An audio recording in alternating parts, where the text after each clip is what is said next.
Rain-induced disasters have every year claimed the lives of many and caused damages to properties worth millions in Nepal. However, timely preparations have lacked every time and the public continue to bear the brunt of the government's indifference.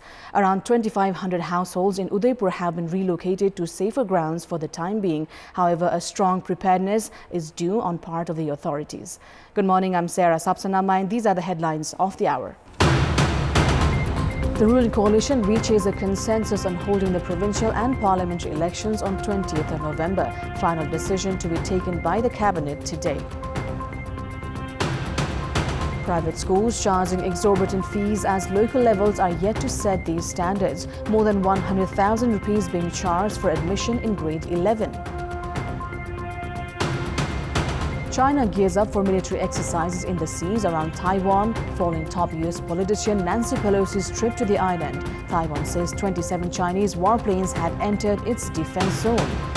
And Ireland slumps to their 7th successive defeat in T20Is as they fall 21 runs short against South Africa.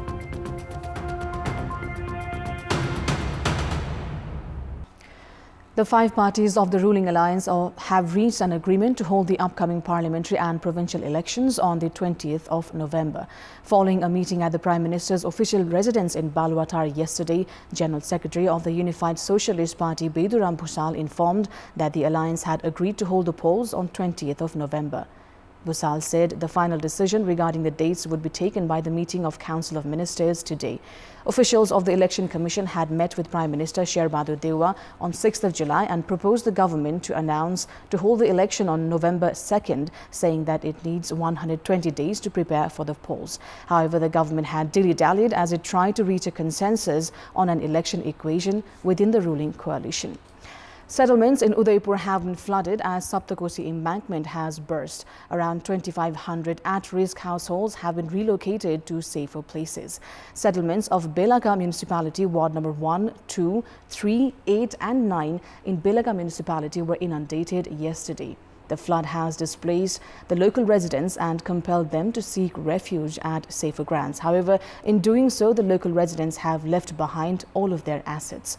More than 20,000 local residents of around 2,500 households have been displaced by the floods. Security personnel have carried out the rescue efforts for these stranded locals. Boats, tractors and other vehicles of security departments were being used for rescue of those stranded. Arrangements have also been made at schools and community buildings for temporarily to accommodate the rescued victims. According to local residents, risks of inundation have increased in some parts of Saptari and Sunsari as well. Now, the Saptakosi River, which had been eroding the area to its west, has changed its course and put several lives at risk. The government indifference in ensuring preventive measures has led to flooding and inundation. Local residents had made the local authorities aware about the possible risks of floods as the river had begun changing its course. However, with the government remaining indifferent towards ensuring preventive measures, the flood has now entered human settlements. Minister for Home Affairs Balkrishna Kant had reached the location last year during a similar flood as well. However, his assurance of seeking long-term solution to address the issue was limited to a speech which has resulted in the repeat of the disaster. With the announcement of SEE results, private educational institutions have started charging exorbitant amount in the name of admission fees for grade 11. Private educational institutions are inclined towards charging excessive amount rather than maintaining quality of the education. The local level's failure in determining the standard admission fee has enabled these institutions to charge the fees haphazardly. Regulatory body, meanwhile, have been eluding in the pretext of absence of laws, while the parents and guardians of the students are being conned. With the publication of SEE results, the students have been hustling, seeking outstanding academic institutions for further education. Private institutions, meanwhile, have been charging admission fees haphazardly. Local government that has the authority to set admission fees and other charges has complete disregard for the matter. There are 4,485 academic institutions across the country operating classes up to grade 12. These institutions charge different amounts to one another. The private academic institutions have been charging 15,000 to more than 100,000 rupees in the name of admission fee for grade 11. Some operators of these institutions admit that such a trend has stripped off the reputation of private educational institutions. Some renowned institutions had enrolled students prior to the announcement of SEE result, which is against the regulation. The local government is bound to set the rate of admission for these institutions 1 month prior to the enrollment dates. However, authorities have failed to do so. The authorities have been dodging their responsibilities, citing the absence of a federal law. The Constitution of Nepal has provisioned free education up to grade 12. However, community schools have been charging above 7,000 rupees admission fees. The government's indifference in regulating these institutions will only increase irregularities in the academic sector. Now, in this context, in our Public Voice segment, today we've asked people in several provinces what do they term the exorbitant fees charged by admission in the +2 level. Let's take a look at what they had to say. जिल्ला शिक्षा कार्यालय मार्फत हेरिनुपर्छ न्यूनतम चाहिँ मापदण्ड चाहिँ सरकारले तोकिदियो भनेदेखि चाहिँ सजिलो हुन्छ कतिपय विद्यार्थीहरू आमाबाउ अभिभावक नभएका पनि हुन्छन् त्यस्ता बालबालिकाले पनि पढ्न पाउनुपर्छ यो गलत हो र यसमा चाहिँ सम्बन्धित निकायले बेलैमा ध्यान पुर्याउनु पर्ने देखिन्छ आर्थिक स्तर असाध्यै कमजोर भएका विद्यार्थीहरूलाई शिक्षामा पहुँच हुनबाट वञ्चित गर्छ त्यस्ता के रे व्यक्तिगत कलेजहरूलाई चाहिँ तत्काल कारबाही गर्नुपर्छ शिक्षा जस्तो कुरा अब यो जुन व्यापारीकरण भइरहेछ त्यो नहुनु पर्छ गरीब मान्छेको छोराछोरी कसरी पढ्ने माध्यमिक तहसम्म निशुल्क शिक्षा प्राप्त गर्ने हक भन्ने चाहिँ उल्लेख गरिएको छ संविधानमा के छ मापदण्ड त्यो अनुसार चाहिँ सबैलाई सर्कुलर गर्नुपर्छ +2 सम्म भनेको त सरकारले निशुल्क पढाउनु पर्ने शिक्षा हो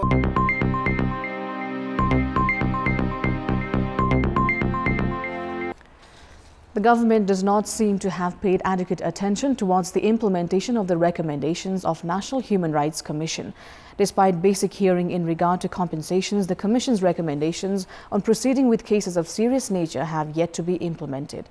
Such government indifference towards the implementation of the recommendation of constitutional commissions have increased risks of doubts over the performance of the commissions themselves. More than 13,000 cases have been filed at the National Human Rights Commission so far. Of them, verdicts have been issued on around 9,000 cases, while investigations are underway in more than 4,000. The Commission has been issuing verdicts on cases and making recommendations each year. The Commission had issued its verdict on 1,300 cases in the previous fiscal. Of them, it had directed the government to take actions in 91 cases. The government, however, has remained indifferent in implementing the Commission's recommendations, as it has completely implemented only 14% of them, while 36% have been partially implemented and remaining 50% are yet to be heard. Most of the implemented recommendations are regarding compensations, while incidents of serious violation of human rights have yet to be addressed in the pretext of ongoing investigations.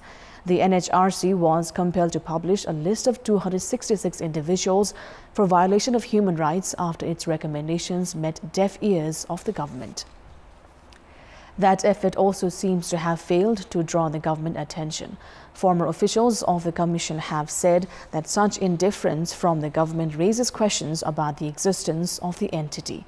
Performance of the NHRC also impacts the image of the country in the international community, as the developed countries have also paid significant interest to its recommendations.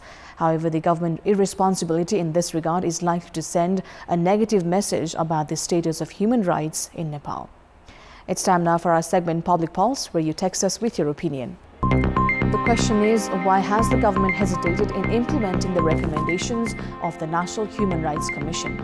Your options are A, ignoring the issue, B, to avoid trouble, and C, legal complications. The voting is on. Type NEWS, select your option A, B or C and send it to 34001 to share your opinion with us. Now, Chinese ambassador to Nepal, Hong Yang, has issued an official statement on Speaker of the U.S. House of Representatives Nancy Pelosi's visit to Taiwan. Yang called it a serious violation of the One China principle and the political foundation of China-U.S. relations, adding that it seriously infringes upon China's sovereignty and territorial integrity. Yang stated Taiwan is an inalienable part of China's territory and that the United Nations General Assembly resolution of 1971 had clearly recognized it. Yang added Pelosi's visit was a major political provocation to upgrade U.S. official exchanges with Taiwan. In reference to China and Nepal relations, Yang stated China appreciates Nepal's long-standing commitment to the One China principle and resolutely opposing Taiwan's independence.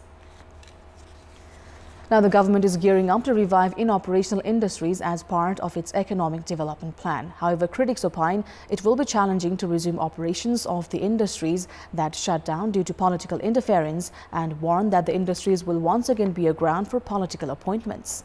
Minister for Industry, Commerce and Supply, Dilendra Badu, is doing legworks to resume operations of the Biratnagar Mill, Janakpur Cigarette Factory, Hetauda Textile Industry, Butwal Thread Industry and the Gorakali Rubber Industry.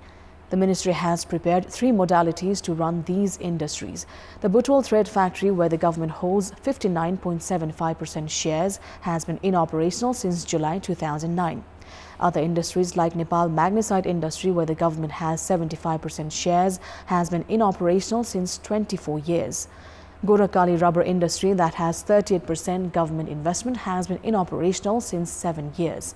The Biratnagar Jute Mill, that has 68% government shares, has been closed since 5 years.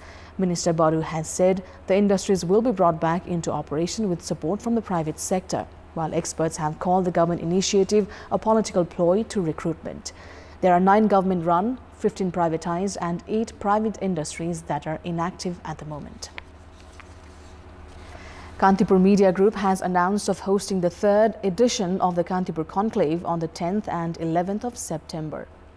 The 2-day conclave, named Beyond Expectations, Beyond Boundaries, will invite eminent persons from South Asia, Southeast Asia and Europe as speakers and dwell on politics, economy, geopolitics, energy, climate change, literature and film sector, among others. The first edition of Kantipur Conclave was organized back in 2019, followed by its 2nd edition a year later. However, the event had to be halted due to COVID-19 pandemic. The annual event intends to connect Nepal and Nepalese to the global community. Now, any team must have strong batting and bowling aspects to ensure success in cricket. However, inconsistent batting has emerged as a major issue for Nepali cricket. Team Nepal has never been able to depend on its batting during its progress from Division 5 to gaining the one-day international status. At a time when the players have failed in playing long innings amidst the absence of domestic tournaments, batting coach and international exposure, the Cricket Association of Nepal has yet to formulate any sound plans to address these issues. Team Nepal played their first ODI in the year 2018 against the Netherlands. Since then, Nepal have played 30 matches, of which 20 were under the World Cricket League 2 tournament.